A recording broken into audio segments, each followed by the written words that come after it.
Vamos agora para a política, né? Não, Uruguai. Foi a última parada da primeira viagem internacional do presidente Lula. Ali no Uruguai, ele tinha uma missão difícil, confessadamente difícil.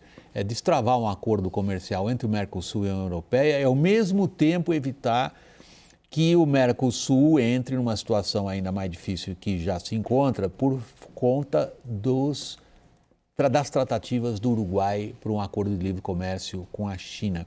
Confira a primeira reportagem da enviada Tainá Falcão. Lula chegou ao Uruguai para tentar demover Lacádia do acordo com a China. E apesar das ofertas em infraestrutura no país, o diálogo pouco avançou. E vamos firmar esse acordo com a União Europeia e firmar este para acordo. Que a gente possa discutir apenas um possível acordo China e Mercosul.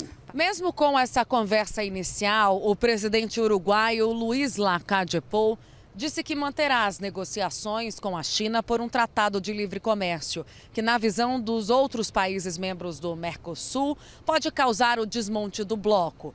O presidente Lula concorda com Lacalle que é preciso pensar na inovação do Mercosul, mas deixou claro que a prioridade agora é intensificar as negociações com a União Europeia. Há 2 anos, o Uruguai tenta fechar um tratado de livre comércio com a China, que pode eliminar tarifas e cotas para a importação entre os 2 países.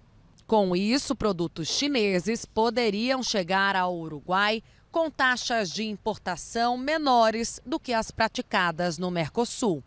Uruguai está com suas tratativas, está com suas negociações, não tem nenhum impedimento em informar a Brasil, a Argentina, a Paraguay de lo que viene haciendo y negociando. Uruguay tiene sus diálogos con China. Brasil seguramente profundice, inicie otros caminos y nos juntaremos y diremos, bueno, Uruguay llegó hasta acá, vamos a negociar todos juntos, o Brasil dirá, esto es lo que nosotros conseguimos, esto es lo que nosotros podemos ofrecer al Mercosur, Uruguai se plega. Numa tentativa de resolver o impasse e numa demonstração de que ainda há muito diálogo pela frente, os 2 presidentes anunciaram a criação de um grupo técnico para estudar uma solução. Dorival Santana, boa noite. Boa noite. Lacalle, pequeno irmão menor, como dizem os argentinos dele. Tem ali uma briga entre eles, mas o seguinte, ele solta uma frase ali um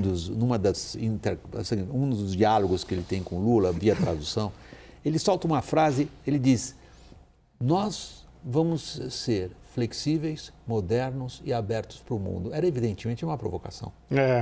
Porque esse é o diagnóstico do Mercosul e ele não está sozinho nisso, né? Acho que qualquer pessoa isenta que olha para o Mercosul realmente vê, vou usar uma palavra que ele usou na última cúpula, é um lastro, né? Um peso para países como ele. Coloque-se na situação de um Uruguai, né? Aqui a gente sofre com uma indústria protegida, ineficiente, que a gente paga os produtos caros e ruins.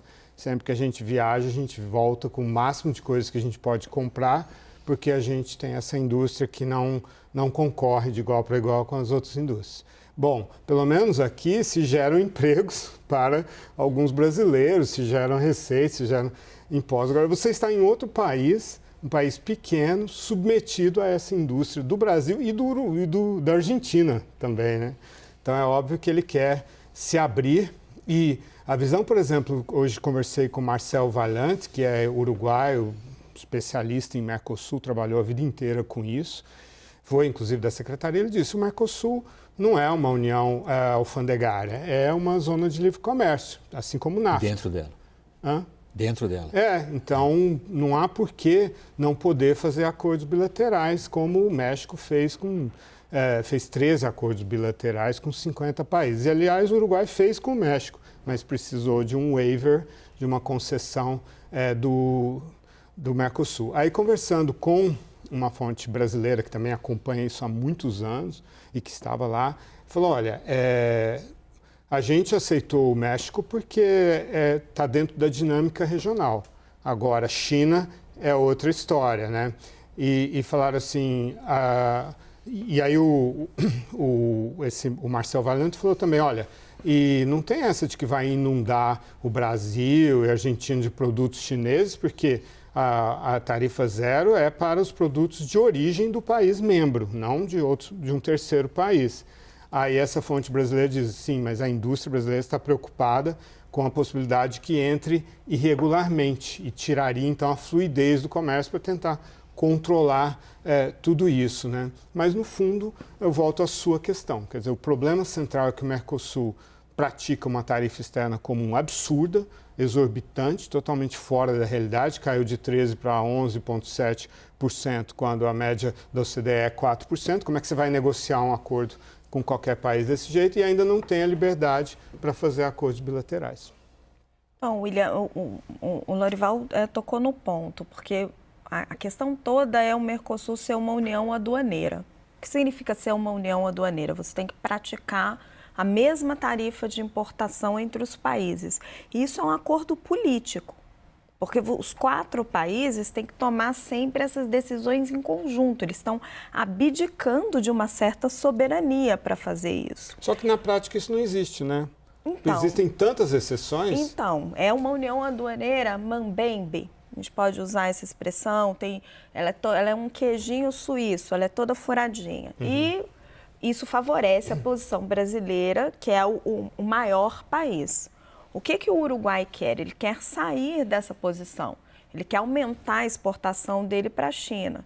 O Brasil enxerga esse risco de triangulação que acontece no Paraguai, que tem regras de origens mais frouxas, ele tem uma série de exceções. Essas exceções foram feitas ao Paraguai por ser o país mais pobre. Para onde uma parte da indústria brasileira se mudou. Sim, porque tem energia mais baixa, porque não tem direito trabalhista, porque o imposto é muito mais baixo, etc. Então, assim, a gente tem muitos problemas. E aí, de novo, eu volto ao meu ponto, assim, o que você quer fazer do Mercosul, porque você reduzir ele a uma área de livre comércio, desde que eu comecei a acompanhar esse assunto, ela já se vão muitos anos, tem sempre essa discussão. Porque uma área de livre comércio não é um acordo político no qual você cede uma parte da sua soberania. Uma união aduaneira é. São duas coisas, são dois pesos e duas medidas muito diferentes. O PT tem bem claro o que ele quer fazer com o Mercosul? Bom, o PT tem a política externa, né? O Palácio do Planalto, Itamaraty. O que eu sinto que eles têm com clareza é que é a obrigação do Brasil liderar a América do Sul. Esse é um ponto. E para mim parece natural. O Lorival faz o exercício de se colocar no lugar do Uruguai, vamos fazer o exercício de se colocar no lugar do Brasil, né? Maior país, 12º PIB, 220 milhões de habitantes. Ele vê um país de 3,8 milhões de habitantes, 85ª, eu acho, economia do mundo. Ele vai falar, opa, peraí que esse espaço aqui é meu, esse é um dado. E eu acho legítimo a argumentação. Segundo ponto, me parece que o que o governo brasileiro me diz, pelo menos a diplomacia brasileira, inclusive que está lá, estava, né, eles já embarcaram, é que a China está claro para eles, ou estaria, né, William, vou colocar no estaria, porque claro para eles que a China prefere negociar com o Brasil do que negociar com o Uruguai. Por essas condições aqui que falei, um mercado consumidor, um país muito mais economicamente atraente para se negociar. E que eles confiam muito, o que eu sinto, que a China não perderia o Brasil para o Uruguai. Eles priorizariam negociar com o Brasil e ter em vista os interesses do Brasil do que em vista os interesses do Uruguai. Tanto que toda a negociação hoje, pelo menos o que me disseram, eu apurei da conversa dos dois presidentes a sós, foi nessa linha. Uruguai, vocês terão mais benefícios se nós negociarmos com os chineses em bloco, se nós negociarmos com a União Europeia em bloco. E aí o Lula sinalizou que pretende acelerar, isso já era uma dinâmica ali da campanha, o acordo, finalmente finalizar o acordo com a União Europeia. Em julho tem em Bruxelas uma cúpula CELAC-União Europeia. E depois partir para alguma tratativa com a China, Mercosul-China, alguma coisa nessa linha. Esse é o argumento que eles estão utilizando e essa é a linha toda. Ok, parece que o Uruguai não compra essa conversa. O Uruguai é um país soberano, né, que se cansou, né, de estar submetido a isso. Não houve nenhuma negociação entre Brasil e China, não existe negociação comercial. E o presidente Lula disse hoje que primeiro tem que concluir a negociação com a União Europeia, a primeira vez que ele diz isso, e depois fazer uma negociação com a China, primeira vez que ele diz isso também. Mas ele disse isso de improviso no diálogo com o Lacalle, o que torna essa afirmação dele, digamos, ainda sujeita à comprovação por uma política oficial. Me pareceu muito mais um recurso ali de improvisação, de dizer, tá bom, estou entendendo sua posição, Lacalle, eu vou ver se eu dou uma aliviada do que propriamente uma política definida. Ele falou, vou falar com os meus técnicos, vocês vão falar com os técnicos, tá? Ele estava improvisando ali claramente. Agora, gente, e o Lacalle sentiu isso, pela cara dele você percebe isso. Só pontuar, assim, eu acho que existe essa consciência de que é preciso fechar o acordo Mercosul-União Europeia e vale lembrar que isso era uma prioridade para o governo Lula lá atrás. Ele se esforçou muito diante desse acordo. Só não vai ser fácil, porque hoje a gente tem as questões ambientais que vão tornar isso muito difícil. A França vai fazer muitas exigências, vários países vão fazer muitas exigências.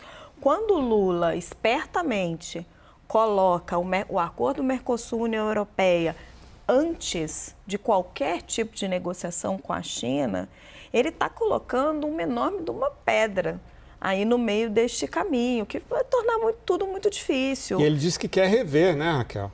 O Lula quer rever o acordo, não é só questão ambiental, não. Ele quer rever os tem pontos que eles querem rever. Querem ver as condições, mas é só fechar rapidinho, Caio. A negociação uma negociação Mercosul-China é uma negociação, assim, inviável. Inviável, duríssima, que a indústria brasileira jamais vai aceitar, jamais vai querer. Você pode pensar num acordo de cooperação, alguma coisa muito mais leve, um acordo de livre comércio. Mas você está indo para o segundo ponto, né? O primeiro ponto, primeiro é organizar o Mercosul, o segundo fazer uma aliança, finalizar o acordo com a União Europeia. Meu ponto é, temos 25 dias de governo, né? Aqui, isso precisa ser lembrado, porque nos últimos 4 anos...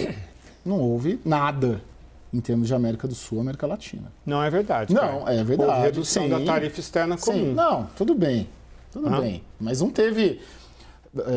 Você está dizendo em termos de exercer uma liderança? Sim, você não teve isso. É nesse ponto então, que você teve. Não, era um outro governo, Lorival. O meu ponto é Teu ponto é político e não comercial? Não, sim, meu ponto é político e não comercial. E porque há uma cobrança sobre como o Brasil deve conduzir o Mercosul depois de 4 anos do Mercosul, né? Como tudo ali, grande parte da política externa, principalmente na primeira metade, na era, como se diz lá no Itamaraty, Ernestina, não ter caminhado nada. Caio, então agora a gente... É o seguinte, a política externa do governo Jair Bolsonaro... em vários pontos, ela era um desastre. E Mercosul era um deles também. O Brasil caminhava de costas para o Mercosul. Sim, isso que eu disse. O ministro Paulo Guedes falava concordamos. barbaridades sobre a Argentina. E sim, teve uma redução na tarifa externa comum, que era um trabalho feito pela área mais técnica. Mas assim, havia uma política do governo Jair Bolsonaro de desprezar o Mercosul. O que não nos leva a louvar a política do Lula em prol do Mercosul. Não, ninguém está louvando. Quem está louvando? Eu estou falando no sentido de que não nos leva a endossar. São duas coisas diferentes, entende? Não, é que para mim me parece muito óbvio que um governo novo que chega começar a olhar para os vizinhos. Fazer a primeira viagem para o principal parceiro. Natural. E aí, porque do jeito que a gente coloca, diz que o Uruguai está bombando.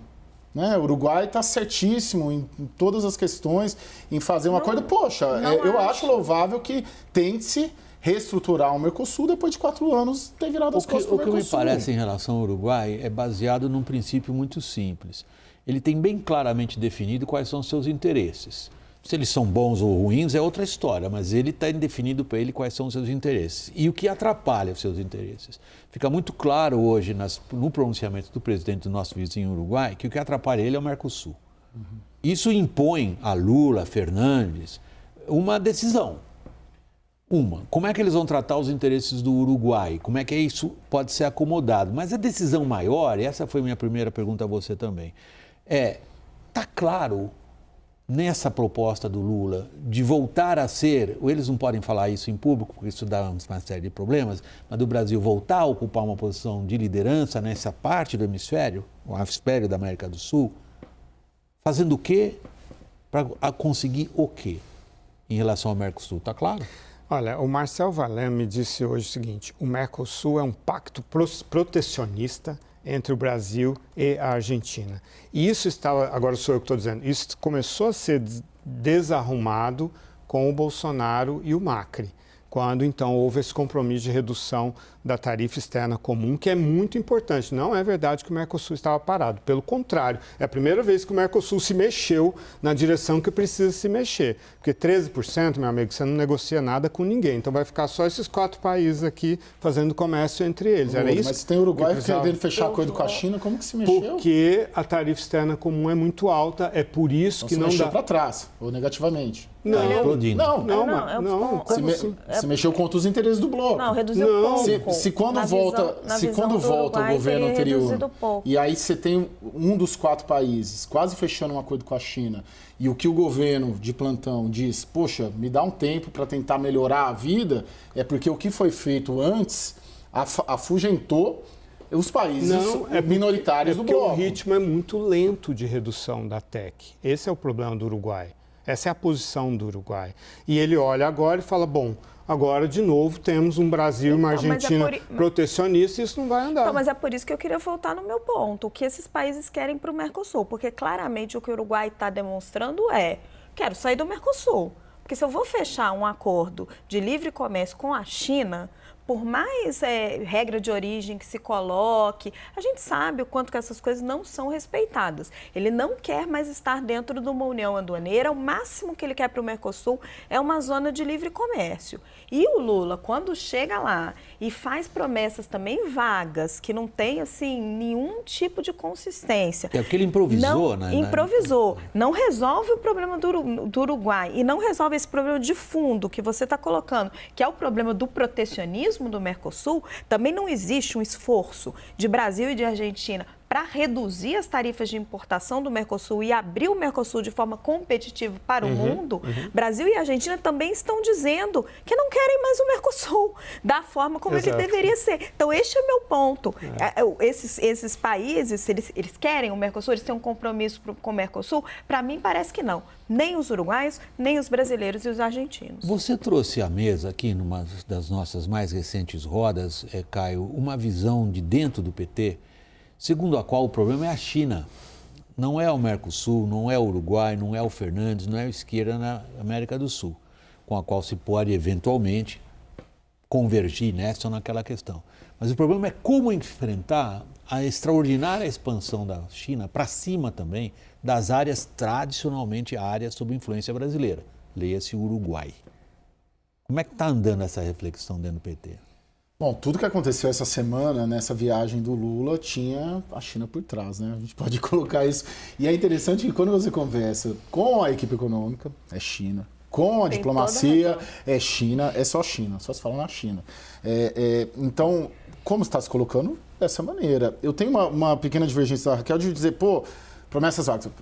Assim, acho que não era possível entregar alguma coisa de cara hoje. O que poderia hoje, 25 de janeiro, Brasil e Uruguai ou Brasil e Mercosul entregar com 25 dias de governo? Não sei, vocês são mais especialistas do que eu nisso. Agora, houve sinalizações, tirando a parte pitoresca, porque prometeu construir uma ponte, dragagem e hidrovia, o Lula... E um aeroporto. E o aeroporto de Rivera. Agora, isso aqui é pitoresco, vamos lá. Agora, peraí, Raquel. Agora, sim, vamos fechar, vamos acelerar o acordo com a União Europeia. Em julho tem um encontro dos países da América Latina em Bruxelas com a União Europeia. Isso me parece alguma concretude. Só que o meu ponto é o seguinte, nós estamos falando de um presidente que, olha, acabou de assumir há 25 dias. Estamos falando de um presidente com 8 anos no governo, seguido pela sua sucessora, que ficou mais 4 e ficou mais 1 até sofrer o processo de impeachment, e que nada fez para reduzir o protecionismo dentro do Mercosul. Então, a gente está falando de um partido político, de todo um grupo político que tem um pensamento em torno do Mercosul e que não promoveu essa redução do protecionismo e essa abertura comercial que pede o Uruguai. Então, nós não estamos falando desses 25 dias, nós estamos falando de toda uma experiência. São 6 anos que saíram do governo. Espera, deixa eu colocar. São 6 anos. Mas eu estou cobrando eles pela experiência histórica, mas eu estou cobrando eles pela experiência histórica. Deixa eu colocar a discussão no seguinte plano, porque ela tem a ver com o que o Lula também disse hoje lá no encontro com o Lacalle. O plano é das ideias, Caio. O plano, o que é que esse governo tem de visão de mundo e como que essa visão de mundo condiciona suas decisões, posturas e estratégias em relação, por exemplo, ao Mercosul. Ao discursar hoje, o Lula e o Celso Amorim, mais o Celso Amorim do que o Lula, chamam os jornalistas e dizem o seguinte: nós vamos ter um encontro com a União Europeia, no qual nós vamos propor uma nova forma de governança global, na qual os órgãos multilaterais que tomam decisões tenham mais representatividade. Do ponto de vista do funcionamento do sistema internacional, essa afirmação é bizarra. Claro. Porque ela traduz uma visão de mundo que ignora como que o sistema internacional funciona. Então, se nós formos esperar um novo sistema de governança global, que eu não sei quem conseguiu definir em que termos, eu acho que o Uruguai sai antes, até da América do Sul. Você vê, e o oposto disso é o Lula falando: eu vou ser generoso com os países, eu sou um país grande, vou ser generoso com os outros países, como ele foi, né, com a Bolívia, aumentando o preço do gás, com a Venezuela, financiando a infraestrutura venezuelana, com Cuba e assim por diante. Bom, então, assim, ele acha assim, que ele é generoso com os outros países e, portanto, os países poderosos têm que ser generosos com o Brasil, no campo econômico e nesse campo político. Agora, no sistema internacional, ninguém cede poder em troca de nada. Isso não existe, certo? Sim. Então, se o Lula acha que ele, com a lábia dele, ele vai, né, enganar as pessoas, esses governantes estariam traindo o seu interesse nacional se cedessem poder sem que o Brasil tivesse escalado, seja economicamente, seja militarmente. Só existem esses dois caminhos, certo? Talvez tecnologicamente seria um terceiro. Chama-se projeção de poder. Em nenhuma dessas três coisas aconteceu. Os militares brasileiros só pensam na aposentadoria, nos seus benefícios corporativos, a economia brasileira não anda para lugar nenhum e a tecnologia também não. Então, por que o Brasil vai ter mais naco de poder internacional? Eu não sei. Você sabe? Não tenho a menor ideia, concordo totalmente com o Lorival. Esse é o plano das ideias a qual a gente se refere.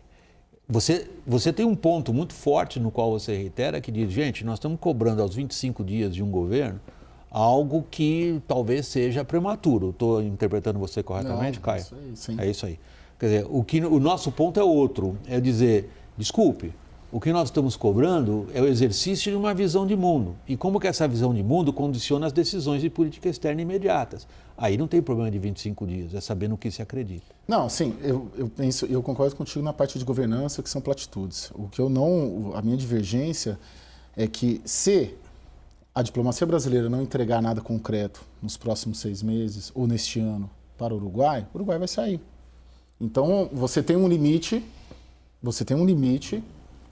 que deve sim ser concedido a um governo que se inicia, porque se nós formos culpar em todas as áreas, não fez lá atrás, eu não entro nessa, inclusive em outras áreas, né? Porque você tem várias questões que você pode falar: pô, lá fez, lá não fez. Não só para este governo, mas para outros também que já foram e voltaram. Mas eu acho o principal recado, a minha leitura de tudo desses 3 dias, se não houver entregas concretas, isso vale para a política brasileira também, o risco de um desmanche muito mais rápido é muito maior. E é isso, não dá para ficar só no gogó com eles.